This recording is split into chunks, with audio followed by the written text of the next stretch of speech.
जो महेश भाई भाई इस वक्त सिचुएशन ऐसी है कि हम वोट डाल के निकले हैं, सुबह के 9:30 बज रहे हैं और इस वक्त तो टर्न ओवर बहुत कम है, 15% टर्न ओवर मैं देख रहा हूँ। लेकिन क्योंकि कल शब कदर थी और शब कदर की वजह से शायद अभी तक लोग उठे नहीं हैं, लेकिन जब वो लोग उठेंगे तो वोट डालेंगे। आपने वोट किसको डाला? मैंने वोट किसको डाला? मैंने उसको वोट डाला जो कराची के लिए काम करेगा, जो कराची के लिए सोचेगा, जो कराची के मसले हल करेगा। कौन करेगा? अरे भाई रोड पे गाड़ी जाती है ना, रोड पे गाड़ी चलती है तो गड्ढे ही गड्ढे, समझ में नहीं आता कि गाड़ी चल रही है क्या चल रही है।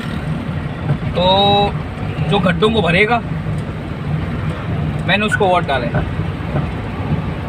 तो कराची वालों के लिए सोचेगा।